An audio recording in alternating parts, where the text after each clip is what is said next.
Seigneur, ta parole est grande, elle demeure à jamais. Ta parole est infaillible, rien ne peut la supprimer. Bienvenue, chers spectateurs, ainsi que tous nos spectateurs partout dans le monde, dans un nouvel épisode de notre émission d'études quotidiennes Toute la Bible, dans laquelle nous étudions tous les livres de l'Ancien Testament, de la Genèse jusqu'à l'Apocalypse, du lundi au vendredi. Nous sommes toujours dans notre étude du livre des psaumes, le deuxième livre poétique dans l'Ancien Testament, à un groupe de psaumes appelés les psaumes des montées. Et dans l'épisode d'aujourd'hui, nous étudierons 3 psaumes, les psaumes 120, 121 et 122. Permettez-moi, au début de l'épisode, d'accueillir mon invité, le serviteur du Seigneur, qui m'honore au studio, frère Youssef Riyad.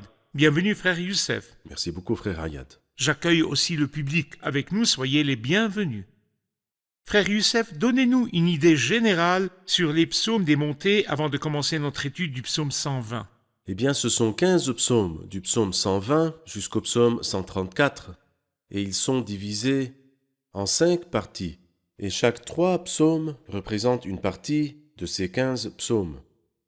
Et ces psaumes-là, 4 parmi ces psaumes ont été écrits par David, et un psaume a été écrit par Salomon, et l'auteur des 10 autres est inconnu. Mais quelques commentateurs ont dit que probablement celui qui a écrit ces 10 psaumes serait Ézéchias le roi.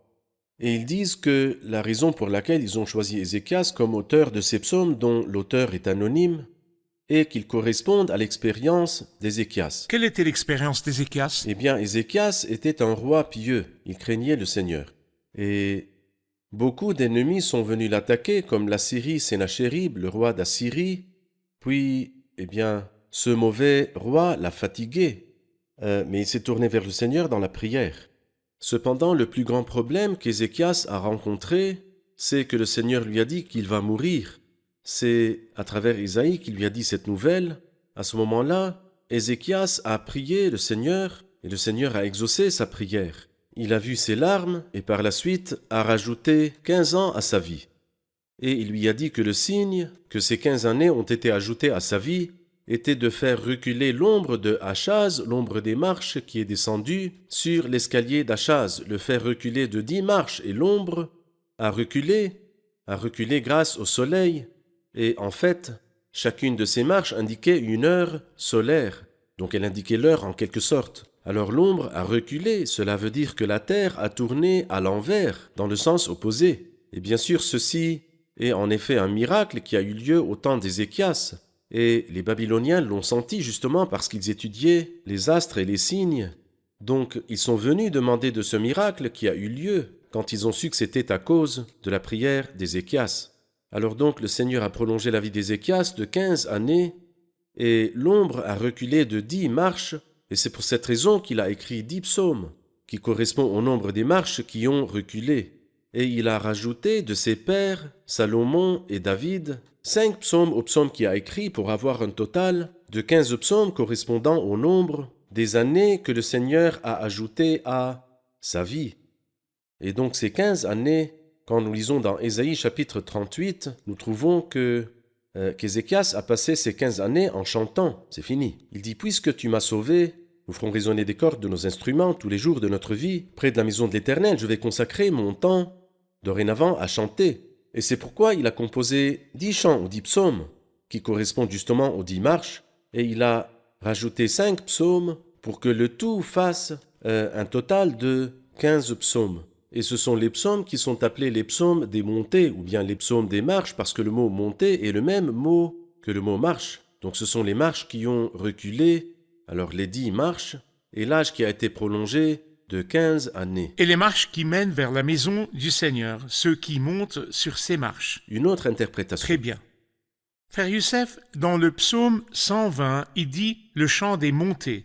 Dans ma détresse, c'est à l'Éternel que j'ai crié et il m'a répondu.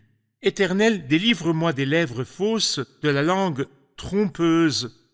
Que te donnera l'Éternel et que t'ajoutera-t-il, langue trompeuse? Les flèches aiguës du guerrier avec des charbons ardents de Génet. Malheur à moi, j'ai dû séjourner à Méchec, habiter parmi les tentes de Kédar.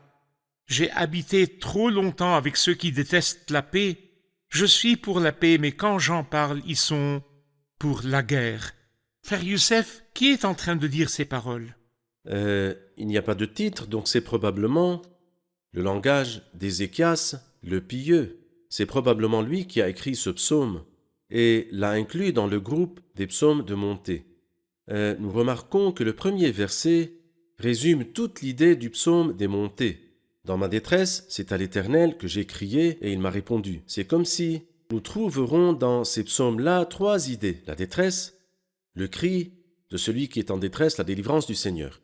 Et certains disent que le premier psaume de chaque groupe est en fait la détresse, et le deuxième psaume est le cri, et le troisième psaume est la délivrance. Et nous remarquons que chaque groupe contient deux psaumes dont l'auteur est inconnu et un psaume dont l'auteur est connu, Vous soit êtes en David. train de dire chaque groupe de 5. 5 fois 3. Donc Exactement. chaque groupe contient 3 psaumes. Tout à fait. Très bien, allez-y. C'est-à-dire que chaque groupe contient trois psaumes, dont deux psaumes ont un auteur inconnu, et nous avons convenu que c'est probablement Ézéchias. Et puis un auteur connu, et qui est soit David pour 4 psaumes, soit le roi Salomon pour le psaume 127. Donc le premier verset résume ce psaume et résume l'esprit du groupe de psaumes suivant. Très bien. Il dit « Éternel, délivre-moi des lèvres fausses, de la langue trompeuse ». Il mentionne les ennemis par des lèvres fausses et par la langue trompeuse. Que voyez-vous dans ce verset du point de vue de la guerre contre les croyants? C'est-à-dire, lorsque nous savons qui est notre grand ennemi, l'ennemi qui fait bouger le monde entier contre nous, est le grand menteur, celui dont le Seigneur a dit dans Jean chapitre 8, il leur dit, vous avez pour père le diable et vous voulez accomplir les désirs de votre père. Lorsqu'il profère le mensonge, il parle de son propre fond, car il est menteur et le père du mensonge. La chose la plus facile chez les gens y inclut les gens importants. Et parfois les politiciens, si nous regardons bien, la chose la plus facile chez l'homme, c'est le mensonge. Et il colorie le mensonge. Et parfois il le légitimise en disant que dans certains cas, le mensonge est permis. Mais en réalité, la chose que le Seigneur déteste le plus est le mensonge. Parce que justement, le grand menteur, c'est Satan. Et lorsque nous lisons le livre de l'Apocalypse 21 et l'Apocalypse 22, c'est-à-dire les 2 derniers chapitres, il parle à propos de ceux qui seront empêchés d'entrer dans la ville céleste, à propos de ceux qui iront dans la fosse infernale. Nous trouverons alors à la tête des 2 listes, dans l'Apocalypse 21 et Apocalypse 22, le menteur, tous ceux qui aiment et fabriquent des mensonges, et tous ceux qui mentent, c'est-à-dire que ce mensonge soit petit ou bien qu'il soit grand, comme les gens le disent, le menteur est totalement haï par Dieu. Très bien. Prenons une pause pour revenir prendre une question du public. Chers spectateurs, nous nous retrouverons après la pause. Ne quittez pas. L'utilisation la plus commune des psaumes des montées ou bien des chants de ceux qui festoient était lorsque les gens du peuple allaient 3 fois par an à Jérusalem pour l'adoration comme le Seigneur leur a ordonné de faire. Et en allant des coins du monde vers Jérusalem, ils chantaient ces psaumes. Ils commençaient par le psaume 120, ensuite un autre psaume le jour suivant, et ainsi, en montant et en s'approchant de Jérusalem, ils continuaient à chanter ces psaumes jusqu'à ce qu'ils arrivent au dernier psaume, notamment le psaume 134. En étant debout dans le temple de Dieu, dans le sein du temple, ils chantaient ce dernier psaume et élevaient la louange et l'action de grâce à Dieu.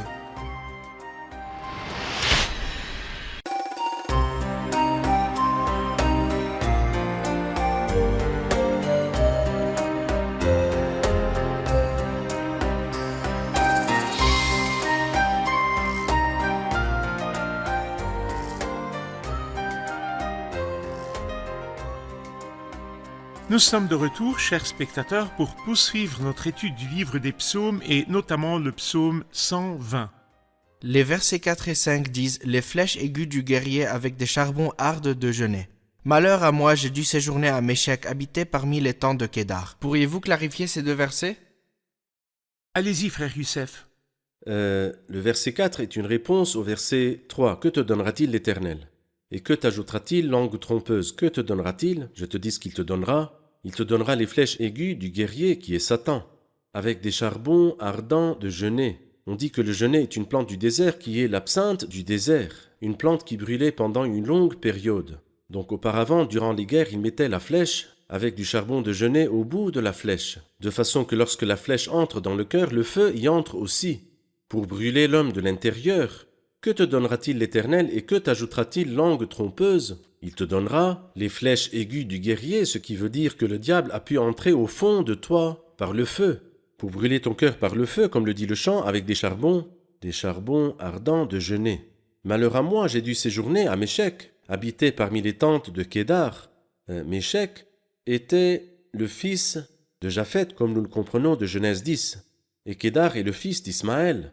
Comme s'il voulait dire « Je suis exilé à l'extrémité du monde, à Méchec, à Moscou ».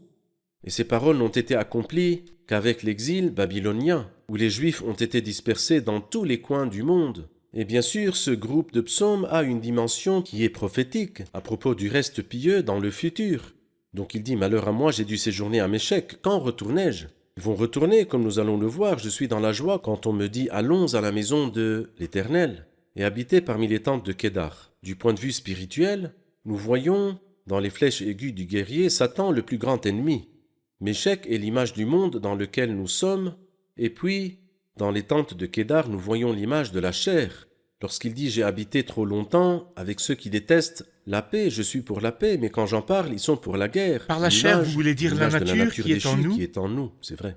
Et en conséquence à cette guerre contre les ennemis, l'âme porte une sorte de tristesse et aspire à la C'est paix. vrai. C'est pourquoi il dit « Je suis pour la paix, mais quand j'en parle, ils sont pour la guerre. » Nous allons au psaume 121, qui est aussi un psaume des montées. Il dit « Je lève mes yeux vers les montagnes, d'où me viendra le secours? Le secours me vient de l'Éternel, qui a fait le ciel et la terre. Qu'il ne permette pas à ton pied de trébucher, qu'il ne somnole pas celui qui te garde. Non, il ne somnole pas, il ne dort pas celui qui garde Israël. L'Éternel est celui qui te garde, l'Éternel est ton ombre protectrice, il se tient à ta droite pendant le jour, le soleil ne te fera pas de mal, ni la lune pendant la nuit. L'Éternel te gardera de tout mal, il gardera ta vie. L'Éternel gardera ton départ et ton arrivée dès maintenant et pour toujours. Les paroles ici tournent autour de la garde, frère Youssef. Parlez-nous de la garde de Dieu à son peuple et aux croyants en tant qu'individus et en tant que peuple ou communauté. Eh bien, nous voyons que le mot « garder » dans ce psaume est répété 6 fois. Quand il dit au verset 3, par exemple, « Il ne somnole pas celui qui te garde ». Non, il ne somnole pas, il ne dort pas celui qui garde Israël. 5, l'Éternel est celui qui te garde. Et ensuite, dans les versets 7 et 8, 3 autres fois, l'Éternel te gardera. De tout mal, il gardera ta vie, l'Éternel gardera ton départ et ton arrivée. Et c'est l'une des plus grandes bénédictions que nous avons dans notre pèlerinage. Nous sommes des voyageurs, en route vers notre patrie céleste. Mais notre garde est-elle vraiment garantie? Le chant dit « Un merveilleux berger nous garde sans cesse et parfaitement. Entre ses mains, nous sommes tous en sécurité et en paix. » Et c'est pour cette raison que nous sommes très heureux avec ce Dieu qui garde. L'Éternel te gardera de tout mal, il gardera ta vie, l'Éternel gardera ton départ et ton arrivée, dès maintenant et pour toujours. Nous pouvons marcher en comptant sur ce Dieu, car il ne dort pas, même quand nous dormons, il ne somnole pas celui qui te garde. C'est-à-dire que je dors en comptant sur un Dieu qui est merveilleux, qui ne somnole pas et ne dort pas. Quand il dit au début du psaume « Je lève mes yeux vers les montagnes, d'où me viendra le secours ?» et il dit « Le secours me vient de l'Éternel », est-ce un encouragement pour que nous levions les yeux vers les montagnes? Ou bien veut-il qu'on dépasse les montagnes pour poser les yeux sur quelque chose d'autre? Eh bien, parce que l'original hébreu ne contient pas de ponctuation. Les marques de ponctuation sont nouvelles et les êtres humains ne les ont connues que dans ces dernières années. Mais elles aident à comprendre les paroles. C'est pourquoi quelques traductions l'ont mis comme question. « Je lève les yeux vers les montagnes, d'où me vient le secours ?» C'est-à-dire, mon secours vient-il des montagnes? Ou bien y a-t-il une autre source plus grande que les montagnes? Les montagnes nous parlent des gouvernements, elles nous parlent des grandes puissances. Est-ce que les grandes puissances sont celles qui nous protègent, se tiennent à nos côtés? Si vraiment elles étaient celles qui se tiennent à nos côtés, nous aurions été perdus depuis longtemps. Mais non, notre secours n'est pas dans les montagnes, ni dans ce que représentent les montagnes, mais le secours me vient de l'Éternel, l'Éternel qui a fait le ciel et la terre. Si je veux un encouragement de votre part dans le verset 3 pour celui qui est dans une phase où il doit prendre une décision ou bien il a peur de prendre un mauvais choix, là il dit qu'il ne permette pas à ton pied de trébucher, celui qui veut connaître les pensées de Dieu et qui veut marcher correctement. Qu'en dites-vous, frère Youssef? Eh bien, l'Éternel garde ceux qui manquent d'expérience. Ce verset dans le psaume 116 m'a toujours apporté beaucoup de consolation.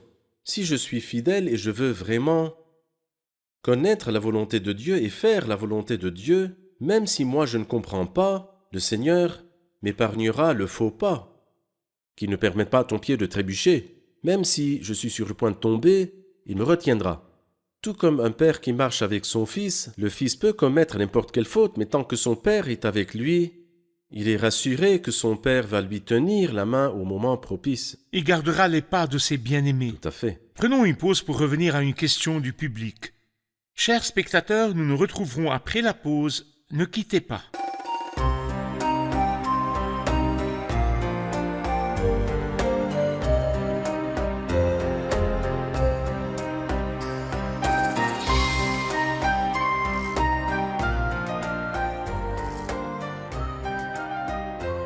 Nous sommes de retour, chers spectateurs, pour poursuivre notre étude du livre des psaumes, et nous sommes dans le psaume 121. Prenons maintenant une question du public. Dans le psaume 121, verset 6, « Pendant le jour, le soleil ne te fera pas de mal, ni la lune pendant la nuit. » Nous voudrions savoir quel est le coup du jour et le coup de la nuit. C'est-à-dire que nous savons un peu qu'il y a un coup de soleil, on parle de coup de soleil, mais quel est donc le coup de lune dans la nuit? Le coup de soleil apporte de la fièvre à l'être humain et parfois le délire lorsqu'il s'expose au soleil. Alors que le coup de lune, qui est très connu des gens qui vivent dans un environnement désertique, s'ils regardent la lune, s'ils la fixent des yeux, la pleine lune, c'est-à-dire lorsqu'elle est complète, en ce moment, quand ils la fixent des yeux pour une période qui ne dépasse pas forcément les quelques minutes, sera atteint de cécité ou de folie. Et ceux qui vivent dans l'environnement désertique le savent très bien. Mais ce qu'il veut dire, c'est que le Seigneur te garde la nuit et te garde le jour. Comme par exemple au psaume 91, tu ne redouteras ni les terreurs de la nuit, ni la flèche qui vole durant le jour, ni la peste qui rôde dans les ténèbres, ni le fléau qui frappe en plein midi. C'est-à-dire le Seigneur a promis de te garder le jour et la nuit, à ton départ et à ton arrivée. Cela veut dire que nous sommes gardés toujours et pour l'éternité.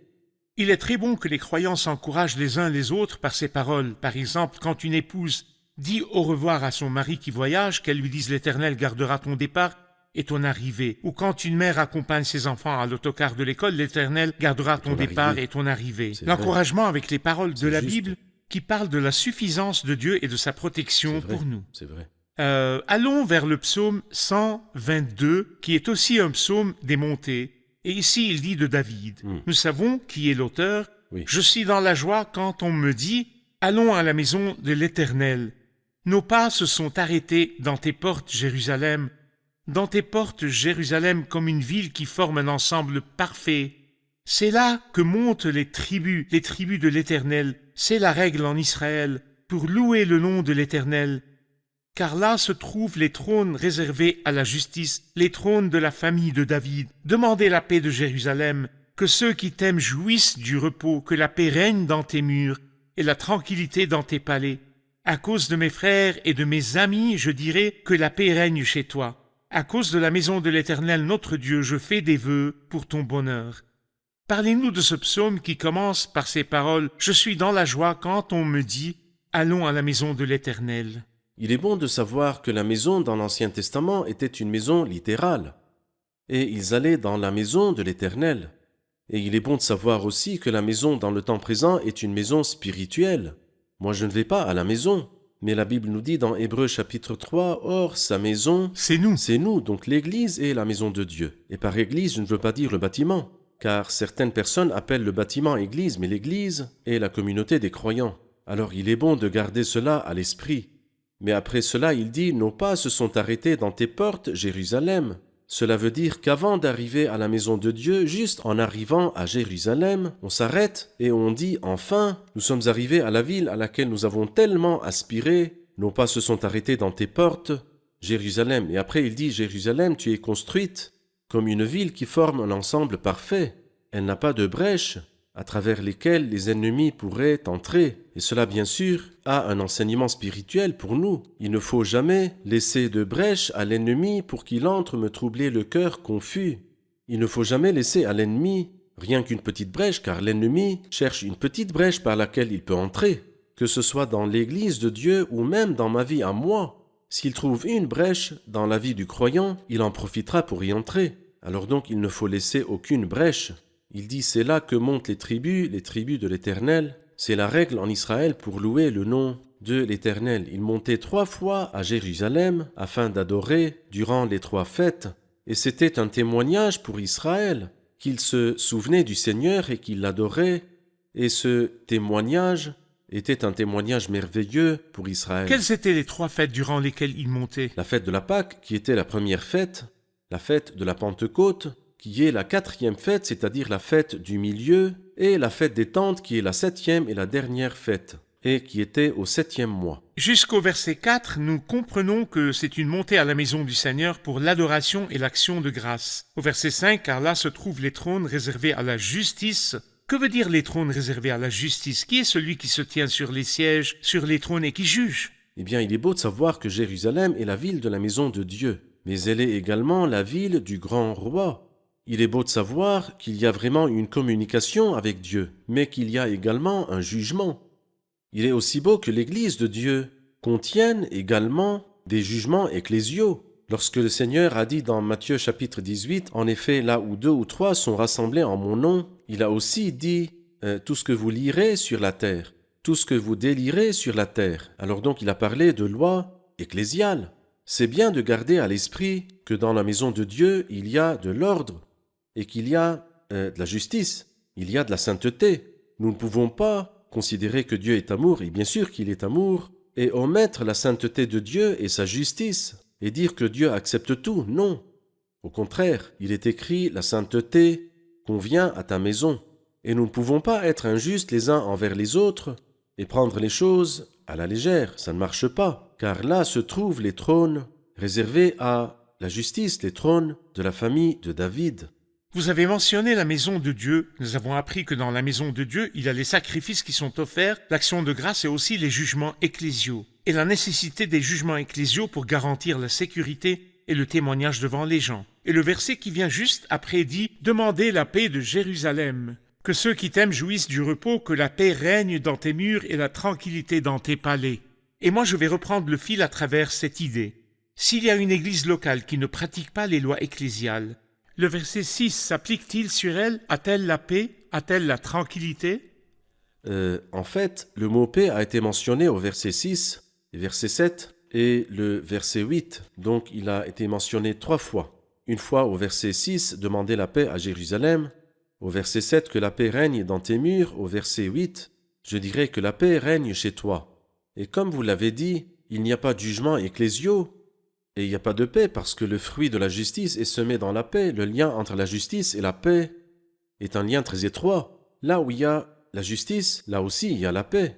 Le royaume de Dieu, ce n'est pas le manger et le boire, mais la justice et la paix et la joie par le Saint-Esprit. Et bien sûr, par jugement ecclésiaux, nous comprenons la pratique de la sainteté dans la maison de Dieu et le jugement du mal. Si le mal est négligé, en faveur de la courtoisie et du favoritisme, un petit levain fait lever toute la pâte et il n'y a pas de paix dans cette entité. Bien sûr. Que Dieu vous bénisse, frère Youssef, nous sommes à la fin de notre épisode. Allons-y pour écouter les participations du public. Qu'avons-nous appris de l'épisode d'aujourd'hui? Le secours me vient de l'Éternel. Il ne dort pas celui qui garde Israël. Ces versets nous encouragent vraiment. Une grande bénédiction que nous possédons dans ce monde est que Dieu garde les pas de ceux qui le craignent. Il gardera les pas de ses bien-aimés. La langue trompeuse n'amènera que les flèches enflammées de Satan. J'ai appris à ne lever les yeux que vers le Seigneur qui a fait le ciel et la terre. Dans le psaume 122, il dit « Jérusalem, tu es construite comme une ville qui forme un ensemble parfait. Il ne faut pas laisser des brèches dans sa vie où Satan puisse rentrer. » Merci, que Dieu vous bénisse. Merci, frère Youssef, que Dieu vous bénisse. Chers spectateurs, si je voudrais vous laisser une dernière parole, je laisserai les paroles du psaume 121. Ces paroles très encourageantes de Dieu pour vous en tout temps, en tout moment, quand vous sentez la détresse et les peurs autour de vous. Je lève mes yeux vers les montagnes. d'où me viendra le secours? Le secours me vient de l'Éternel qui a fait le ciel et la terre. Qu'il ne permette pas à ton pied de trébucher, qu'il ne somnole pas celui qui te garde.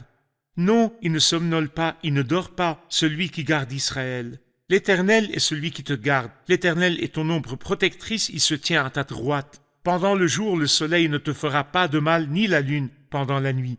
L'Éternel te gardera de tout mal, il gardera ta vie.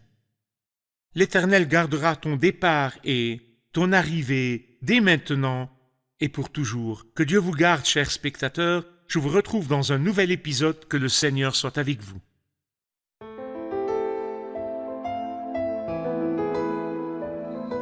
Seigneur, ta parole est grande, elle demeure à jamais. Ta parole est infaillible, rien ne peut la supprimer.